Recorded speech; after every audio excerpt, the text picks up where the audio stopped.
Hello everyone and welcome, again, to the Mathematecher channel. Let's suppose that we have a natural number n.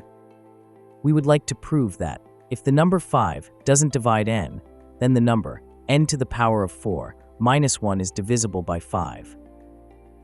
Before we see how to prove this, we will first go through the definition of the congruence between two numbers and some of its properties. So, this definition states that, if m is a different from zero natural number, to say that an integer number a is congruent to an integer number b modulo m means that there is an integer number k such that a equals k multiplied by m plus b. And we write a is congruent to b modulo m.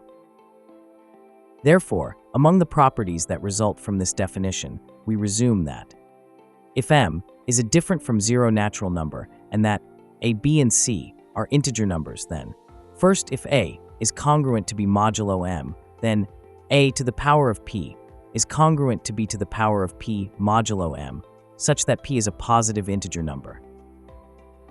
Then, if a is congruent to b modulo m, then a plus c would be congruent to b plus c modulo m.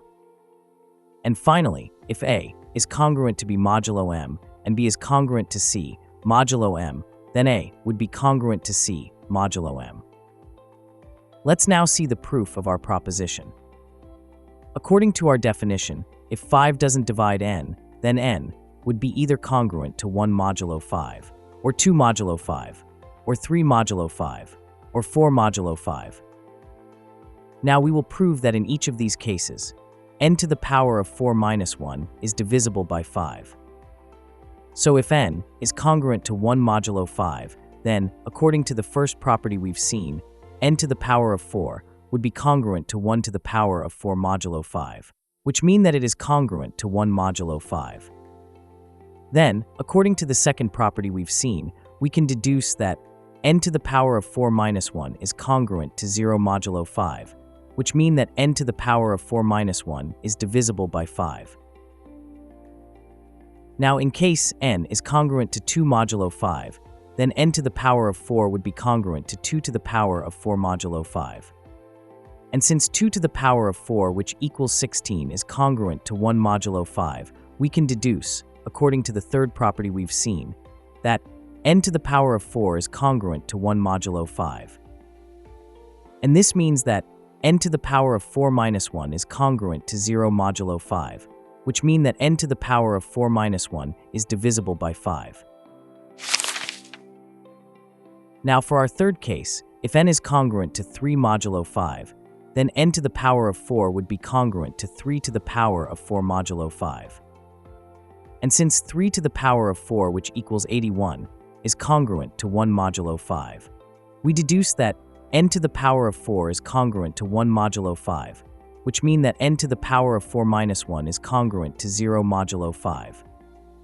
So n to the power of 4 minus 1 is divisible by 5. And finally, in case n is congruent to 4 modulo 5, then n to the power of 4 would be congruent to 4 to the power of 4 modulo 5. And since 4 to the power of 4, which equals 256, is congruent to 1 modulo 5, we deduce that n to the power of 4 is congruent to 1 modulo 5, which mean that n to the power of 4 minus 1 is congruent to 0 modulo 5. Therefore, n to the power of 4 minus 1 is divisible by 5 in this case too. So, we can finally say that whatever the natural number n, if the number 5 doesn't divide n, then the number n to the power of 4 minus 1 is divisible by 5. Thank you for watching the video. And if you like our content, please consider to subscribe to our channel, say hi in the comment section, and like and share the video. We hope to see you again with another challenging question.